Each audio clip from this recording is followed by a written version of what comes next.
संदर्भातली मुंबईतील आदिवासींचं सर्वेक्षण केलं जाणार आहे। दरम्यान मुंबई उपनगरातील 222 आदिवासी पाड्यांमध्ये 15 एप्रिलपासून सर्वेक्षण केलं जाणार आहे। सरकारकडनं आदिवासींना पीएम जनमन योजनेअंतर्गत मोफत शिधा वाटप केलं जाईल आणि या योजनेअंतर्गत मूळ आदिवासींमधील संपूर्ण कुटुंबाला मोफत धान्य दिलं जाणार आहे। कॉमस्कोर नुसार आता isakal.com आहे देशातील नंबर 1 ची मराठी न्यूज वेबसाईट। प्रत्येक अपडेटसाठी isakal.com ला नक्की भेट द्या। वारली, कातकरी आणि कोकणासह 5 जातींना लाभ मिळणार असून या संदर्भात आता आदिवासी विकास मंत्री अशोक उईके यांनी जिल्हाधिकाऱ्यांना या संदर्भातले आदेश दिलेत। आदिवासी सर्वेक्षण आता होणार आहे आणि यामार्फत मोफत शिधा वाटप केलं जाईल।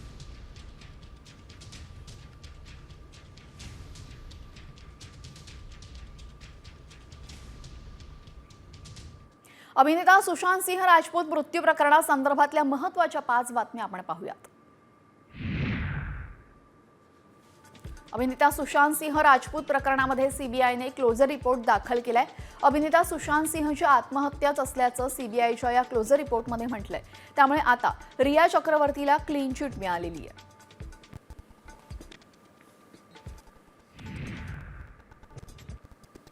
दिशा सालियान मृत्यू प्रकरणी नारायण राणेंनी मोठा दावा केलाय। उद्धव ठाकरेंनी 2 वेळा फोन केला होता आणि या प्रकरणामध्ये आदित्यचं नाव न घेण्याची विनंती केली होती असा दावा राणेंनी केला। तर या प्रकरणामध्ये कर्ता करविता हा सचिन वाझे असल्याचा आरोप राणेंनी केलेला आहे। दिशा सालियान हिच्या पालकांवर त्यावेळेस मोठ्या प्रमाणात दबाव होता। त्यांना पोलीस, आरोग्य यंत्रणा कुणीच मदत करत नव्हतं। रुग्णवाहिकाही त्यावेळी बदलली गेली होती। प्रकरण दडपण्यासाठी अनेक गोष्टी केल्या गेल्या असा दावाही नारायण राणेंनी केला।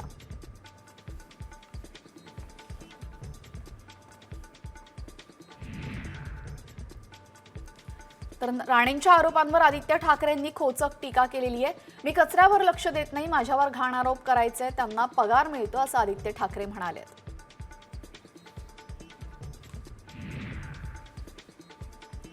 दिशा सालियानचे वडील सतीश सालियान यांनी दाखल केलेल्या याचिकेची तारीख ठरली आहे। 2 एप्रिलला सुनावणी होणार आहे। शुक्रवारी मुंबई उच्च न्यायालयाने याचिका दाखल करून घेतली। सतीश सालियान यांनी दिशाचा मृत्यू अपघाती नसून बलात्कार करून तिची हत्या केल्याचा आरोप केलेला आहे।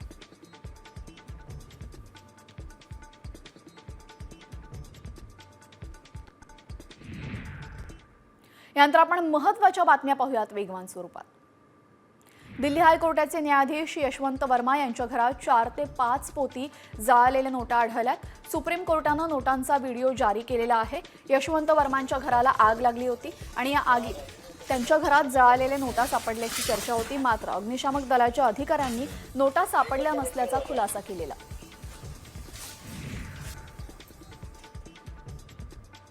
कर्नाटकच्या अनेकलमध्ये देवीच्या यात्रेदरम्यान 100 फुटांचा उंचीचा रथ कोसळला। यामध्ये एकाचा मृत्यू झाला तर 1 जण गंभीर जखमी झाला। रथ कोसळताना कॅमेऱ्यात कैद झाला।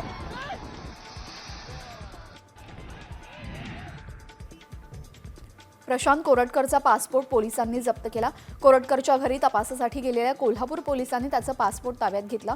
त्यामुळे तो दुबईला पळून गेल्याची अफवाच निघाली आहे। कोरटकरचा व्हायरल झालेला फोटो 2023 मधील असल्याचं कुटुंबियांनी पोलिसांना सांगितलंय।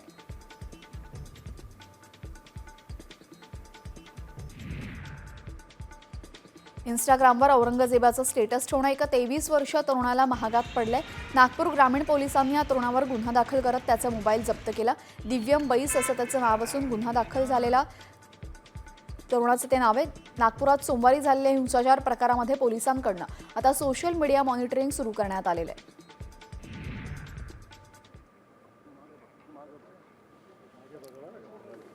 मुख्यमंत्री देवेंद्र फडणवीस यांचा नाशिक दौरा सुरू झालेला आहे। त्र्यंबकेश्वरमधली दृश्य आपण पाहतोय। त्र्यंबकेश्वरमध्ये मुख्यमंत्री देवेंद्र फडणवीस पोहोचले। त्र्यंबकेश्वराचं दर्शन घेण्यासाठी ते तिथे गेलेले आहेत। आगामी सिंहस्थ कुंभमेळ्यासंदर्भात आज बैठकीचं आयोजन करण्यात आलेलं आहे आणि या बैठकीमध्ये ते एकूणच आगामी सिंहस्थ कुंभमेळ्याचा आढावा घेणार आहेत। त्र्यंबकेश्वर मंदिर परिसरातली ही दृश्य आपण पाहतोय। त्र्यंबकेश्वर मंदिर परिसरामध्ये मुख्यमंत्री देवेंद्र फडणवीस पोहोचले असून त्र्यंबकेश्वराचं दर्शन घेतल्यानंतर पुढील कार्यक्रमाकडे ते वळतील।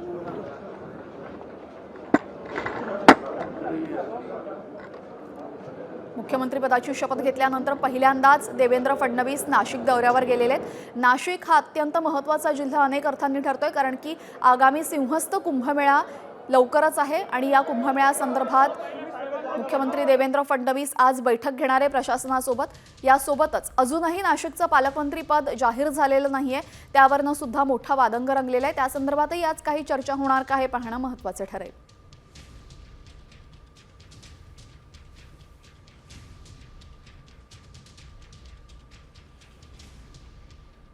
तर मुख्यमंत्र्यांच्या या नाशिक दौऱ्याकडे आपलं असंच लक्ष असणार आहे। मात्र तुर्तास आपण काही महत्त्वाच्या राजकीय घडामोडी पाहूयात वेगवान स्वरूपात।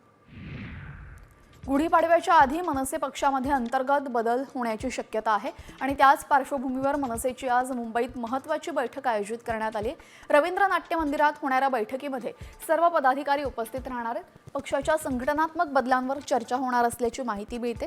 या बैठकीत राज ठाकरे काय बोलणार याकडे सर्वांचं लक्ष लागलंय। मातोश्री परिसरामध्ये शिंदे गटानं संवाद बैठकीचं आयोजन केलेले आहे। पक्ष बांधणी पक्ष विस्तारासाठी आज बैठक होणार आहे। वांद्रे पूर्व इथं बैठकीचं आयोजन करण्यात आलं असून मुंबई उपनगर संपर्क प्रमुख मंत्री उदय सामंत शिवसेना नेत्यांची बैठक घेणार आहे। माजी मंत्री छगन भुजबळांना मराठा आंदोलक जरांगे पाटलांवर जोरदार हल्लाबोल केला। विधानसभा निवडणुकीमध्ये मला पाडण्यासाठी जालन्यातले सद्गृहस्थ इथे येऊन बसले होते, मात्र जनतेनं मलाच निवडून दिलं असं भुजबळ म्हणाले। मंत्रिमंडळामध्ये जाण्यासाठी मेळावे घेत नसल्याचंही त्यांनी स्पष्ट केलंय।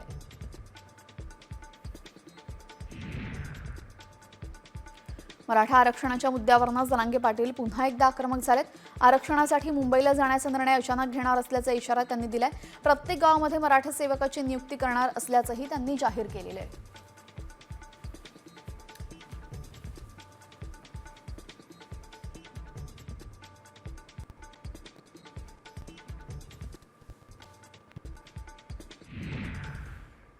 यानंतर पाहूयात पुणे शहरातल्या टॉप 5 बातम्या। पुणे शहरात पुन्हा ड्रग्सचा मोठा साठा जप्त करण्यात आलेला आहे। पुणे शहराच्या मध्यवर्ती भागामध्ये 60 किलो गांजा पोलिसांनी जप्त केलाय, तर गांजा तस्करी करणाऱ्या एका परप्रांतीय आरोपीला देखील अटक करण्यात आली। हा आरोपी कर्नाटकमधून गांजा आणून पुण्यामध्ये विक्री करत होता।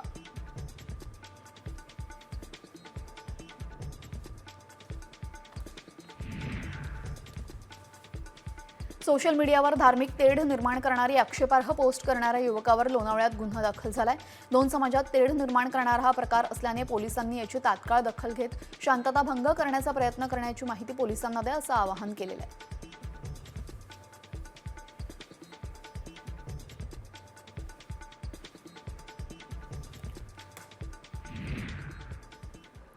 त्र्यंबकेश्वरमधली दृश्य आपण पाहतोय। मुख्यमंत्री देवेंद्र फडणवीस त्र्यंबकेश्वरमध्ये पोहोचलेले आहेत। इथं शंकराच्या पिंडीचं दर्शन त्यांनी घेतलेलं आहे। मुख्यमंत्री देवेंद्र फडणवीसांचा नाशिक दौरा अनेक अर्थांनी महत्त्वाचा मानला जातोय। आगामी सिंहस्थ कुंभमेळ्यासंदर्भात आज बैठकीचं आयोजन करण्यात आलेलं आहे। यावेळेस ते प्रशासनासोबत आगामी सिंहस्थ कुंभमेळ्यासंदर्भात चर्चा करणार असून कुंभमेळ्याचं एकूणच नियोजन कसं असेल या संदर्भात ते चर्चा करणार आहेत। यासह अजूनही नाशिकचा पालकमंत्री पदाचा तिढा सुटलेला नाहीये आणि त्यावरनंच मुख्यमंत्र्यांवर अनेक आरोप करण्यात येत आहेत। मुख्यमंत्र्यांना काळे झेंडे दाखवू असं ठाकरे गटानं म्हटलेलं आहे। दरम्यान आता नाशिकमध्ये नक्की काय घडतं हे पाहणं महत्त्वाचं ठरेल।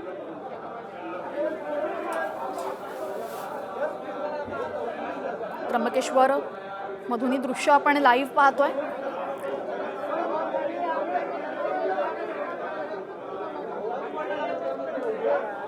मुख्यमंत्री देवेंद्र फडणवीस त्र्यंबकेश्वरामध्ये पोहोचलेले आहेत आणि यानंतर त्यांची प्रशासनासोबत बैठक असेल। आगामी सिंहस्थ कुंभमेळ्यासंदर्भात त्यांची बैठक असेल। फडणवीसांकडून त्र्यंबकेश्वराची पूजा करण्यात आलेली आहे। हे दृश्य आपण लाईव्ह पाहतो।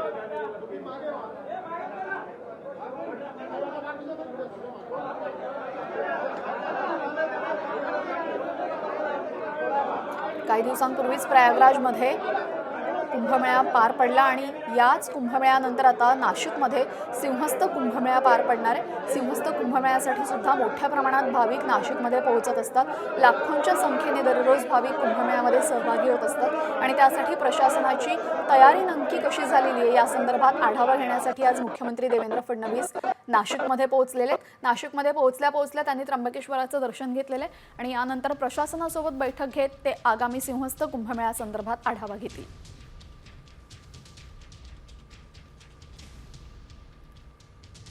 तर मुख्यमंत्र्यांच्या दौऱ्याकडे आपलं लक्ष असेलच, मात्र तुर्तास आपण पाहूयात पुण्यातल्या महत्त्वाच्या बातम्या। पुण्यातील वारजे इथं मुख्य जलवाहिनी फुटल्याने या जलवाहिनीचं काम करण्यात येणार आहे। यामुळे फेज क्रमांक 2 ची जलवाहिनी बंद ठेवण्यात येणार आहे आणि त्यामुळे शहरातल्या अनेक ठिकाणी पाणी पुरवठा विस्कळीत होणार आहे, अशी माहिती महापालिकेच्या पाणी पुरवठा विभागानं दिलेली आहे। पुणे महापालिकेत नमामीने समाविष्ट झालेल्या 32 गावांची कर, पाणी यासह अन्य विषयांवर मंत्रालयात बैठक घेण्यात आलेली आहे, अशी माहिती मंत्री उदय सामंतांनी अधिवेशनात दिली। 32 गावांमधून कोट्यवधी रुपयांचा कर महापालिकेला मिळतोय, मात्र पुणे महापालिकेकडून सुविधा मिळत नसल्याचा आरोप करण्यात आलेला आहे। मावळच्या श्री संत तुकाराम सहकारी साखर कारखान्याची पंचवार्षिक निवडणूक 5 एप्रिलला होणार आहे। 21 जागांसाठी तब्बल 195 उमेदवार रिंगणात राहिल्याने ही निवडणूक बिनविरोध करण्यासाठी सर्वपक्षीय बैठक पार पडली। यामध्ये संचालक बदलाचे संकेत देत बिनविरोध निवडणुकीवर सहमती दिली आहे।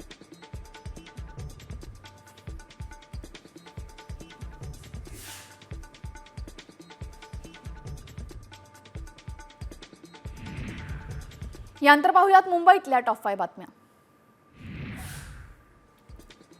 मुंबईमध्ये दिवसा चटका आणि रात्री गारवा जाणवतोय। कमाल तापमान वाढत असून गेल्या 2 दिवसांपासून कमाल तापमान 36 अंश सेल्सिअसवर गेलेलं आहे, तर रात्रीचं तापमान 1 ते 2 अंश सेल्सिअसनं कमी होतंय। त्यामुळे आता मुंबईकरांना उष्णतेपासून काहीसा दिलासा मिळालाय।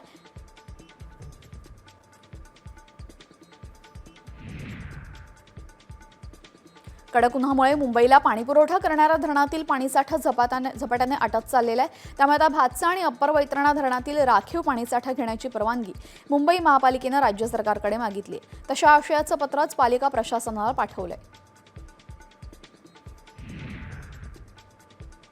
मुंबईमध्ये मध्य आणि पश्चिम रेल्वेवर आज मेगा ब्लॉक आहे। सिग्नल आणि ओव्हरहेड उपकरणांच्या देखभालीसाठी ब्लॉक घेण्यात आलेला आहे। मध्य रेल्वेवर माटुंगा ते मुलुंड दरम्यान ब्लॉक असेल, तर पश्चिम रेल्वेवर चर्चगेट ते मुंबई सेंट्रल दरम्यान ब्लॉक असणार आहे। कोस्टल रोडची देखभाल खर्चिक आहे, त्यामुळे मुंबई महापालिकेवर वार्षिक 200 कोटींचा बोजा पडतोय। विजेची देयकच 10 कोटींची आहेत। कोस्टल रोड पूर्ण क्षमतेनं सुरू झाल्यानंतर जबाबदारी टप्प्याटप्प्याने मुंबई महापालिकेवर येणार आहे। न्यू इंडिया कोऑपरेटिव्ह बँक घोटाळा प्रकरणी आता आणखी एकाला अटक करण्यात आलेली आहे। राजीव रंजन पांडेला झारखंडमधून पोलिसांनी अटक केली आहे। राजीव पांडेवर उन्ननाथन अरुणाचमच्या मार्फत 15 कोटी रुपये घेतल्याचा आरोप आहे, तर न्यू इंडिया बँक घोटाळा प्रकरणामध्ये आतापर्यंत 8 जणांना अटक करण्यात आलेली आहे।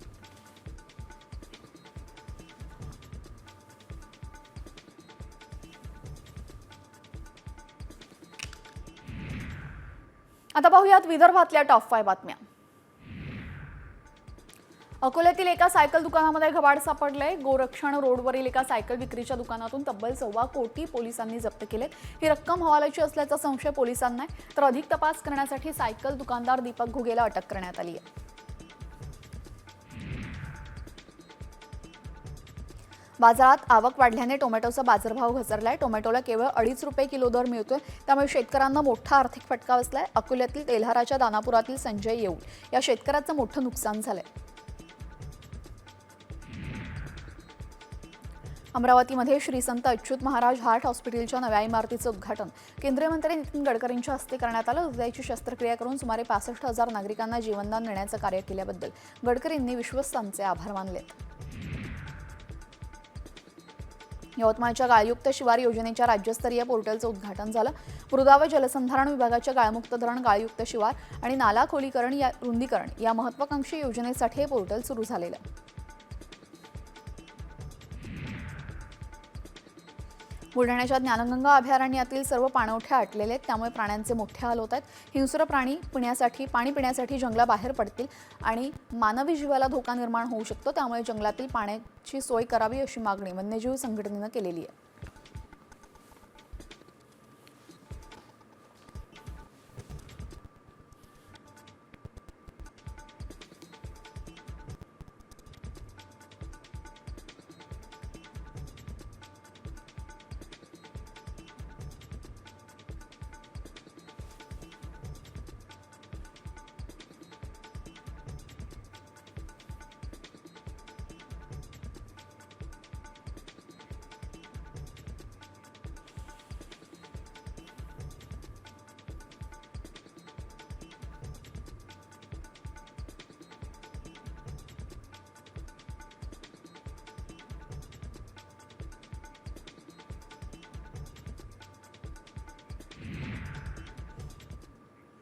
आता पाहूयात मराठवाड्यातल्या टॉप 5 बातम्या. धाराशिवला 13 प्रकारच्या गुन्ह्यातील 170 मराठा आंदोलकांचे गुन्हे निकाली काढलेले आहेत. मराठा आंदोलकांच्या वेळी बेकायदेशीर जमाव जमवणं, शासकीय कामात अडथळा आणणं, प्राण्याचा अमानुष छळ करणं, टायर जाळणं, रास्ता रोको करणं या प्रकारचे गुन्हे मागे घेतलेले आहेत. जालन्यामध्ये वन्य प्राण्यांचा धुमाकूळ पाहायला मिळतोय. प्राणी शेतपिकांचं मोठं नुकसान करतायत. या प्रकरणी वन विभागाचे वन्य प्राण्यांना बंदोबस्त करावा अशी मागणी आता शेतकऱ्यांनी केलेली आहे.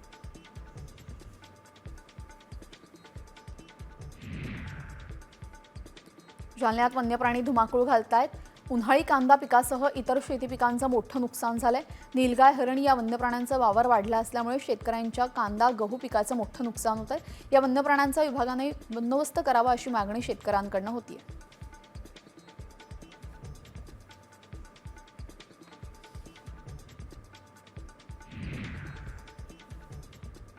तुळजाभवानी मंदिराच्या तीर्थक्षेत्र विकास आराखड्यास उच्चाधिकार समितीची मान्यता मिळालेली आहे.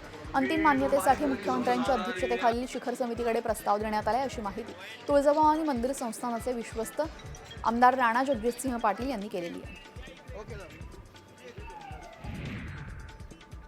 पुणे नगर महामार्गावर वाहतूक कोंडीच्या समस्येमुळे प्रवाशांची दमछाक होतीये. तर वाहतूक कोंडी सोडवण्यासाठी पोलिसांची सुद्धा चांगलीच फजिती होती. त्यामुळे पोलिसांनी चक्क वाहतूक कोंडी सोडवण्यासाठी भोंग्याचा वापर सुरू केलाय.